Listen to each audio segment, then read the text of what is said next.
You know how car guys would have an old vintage car in their garage and spend years trying to get that thing running?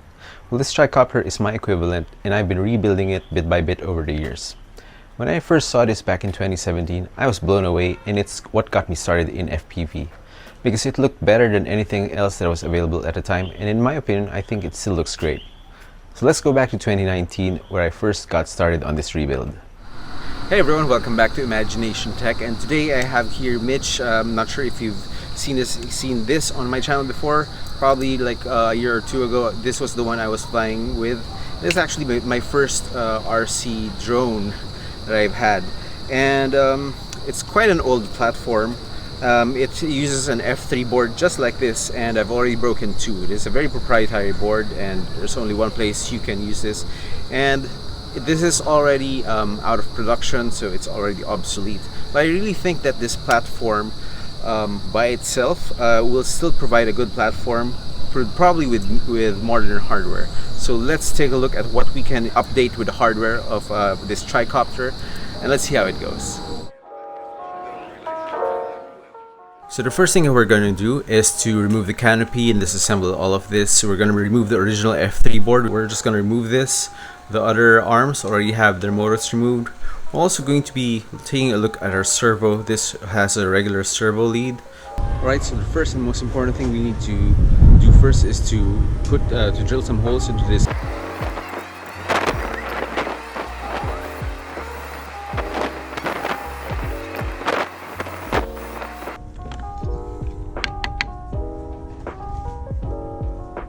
Right, so now we need to take some M3 screws and then just slide it into the holes that we just made.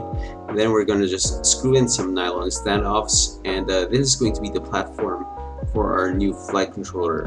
In this case, I have a spare Helio Spring AIO flight controller, and this is another obsolete product, but I had an extra one lying around. But you can use any other F4 flight controller that you might have, or even an F7. Yeah, this fits really nicely. On the original tricopter, I had these Emax Radibottom motors and favorite Little B 30 amp ESCs. These were good and trusty parts back then, and kind of gives you an idea how old this thing is, but now it's time to retire these parts. I'm going to be replacing the ESC with this DYS Aria 35 amp ESC, which supports D-Shot and has a programmable RGB LED. For the motors, I'm going to be using these Sing 2208 1800 kV motors, which I think will be great for this 6-inch tricopter and definitely a step up from the Emax 2205 motors. I'm just going to solder this up quickly, slide on some heat shrink, and mount the motors. I'm not even going to cut the motor wires for now, since I know it's not going to be final and there's still a lot of changes I'll be making. The original design used standoffs, zip ties, and rubber bands to hold the board camera, so it won't work with modern FPV cameras. I've also had crashes where the zip ties just broke. At this time, I didn't know how to design this in Fusion 360, so I drew it up on paper and sent it to my friend Timothy, and we worked on a few iterations until we had a design that I was happy with. I completely rewired everything with new silicone wire and bunched each set of wires from each arm using heat shrink. The flight controller I'm going to be using is this Mamba Basic F405 Mark III Lite. I also mounted a Maytag PDB up front where I would be powering everything from. The VTX and camera wires are soldered just like any other build, and the 3 signal wires for the ESCs are soldered onto motor pads 1 to 3. More importantly, the servo signal wire is soldered to the LED strip pad, as you can't hook it up to a regular motor pad. There's a lot of information in the RCGroups Forum on tricopters, and it's a great reference listing several possible flight controller and servo options, as well as where you can download Betaflight 4.2.4 unified targets and iNav 2.5.2 builds. There's about 690 messages on there for you to browse if that's what you want. For Betaflight, we'll also need to download the custom default specific to our flight controller. To figure that out, we can connect our flight controller to Betaflight and just take a look at what target is shown below the Betaflight logo. I already have the firmware for my flight controller downloaded, so let's just go to the firmware flasher tab on Betaflight, click load firmware local, and navigate to where we have our firmware saved, and then click flash firmware. After that, we need to head over to CLI and paste the custom default we got for a specific flight controller, type save, then hit enter. Going back to CLI, we need to type in mixer try and press enter. and then feature TriFlight and press enter again. Type resource and take note of the value of lead strip. The value will be different depending on your flight controller. Next, we need to set lead strip to none, so we can assign that value to servo 1. And then finally type save, then hit enter. You should now see a tricopter in the setup tab instead of the usual quad. Heading over to the motors tab, plug in a battery, making sure you don't have props on, and tick I understand the risks. Then one by one, move the slider up and test if the right motor spins up. 1 is for the back, 2 is for the right, and 3 is for the left.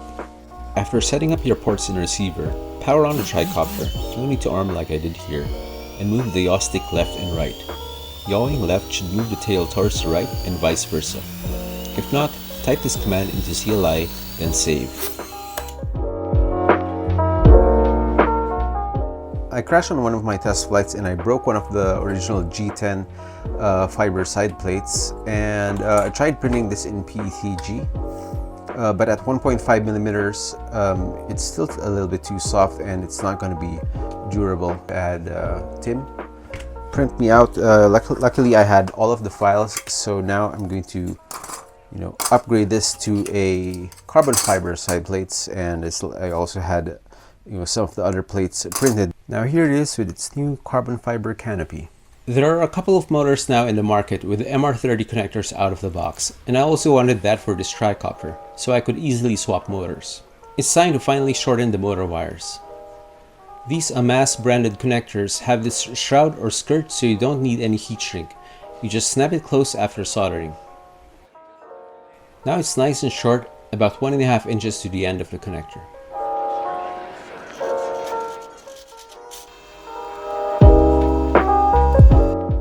Not the actual maiden flight, but a flight where I would say that this is finished.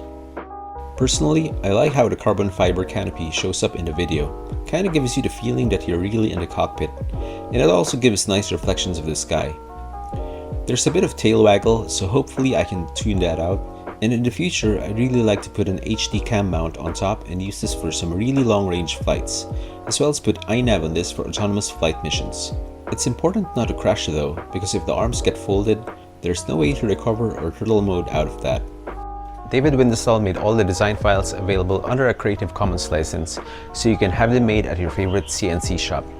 I also have the baby tricopter, which is a smaller 5-inch tricopter, as well as the files for the tricopter LR and the bicopter. So if you want to see me build those on this channel, let me know down in the comments. If you've made it this far in the video, thank you, and I hope you consider subscribing, hitting that like button, and maybe share this on Facebook to your friends, or maybe send me some coffee money or some Patreon money. It'll definitely help this channel a lot. So I'm going to leave you with that. As always, keep building and keep flying.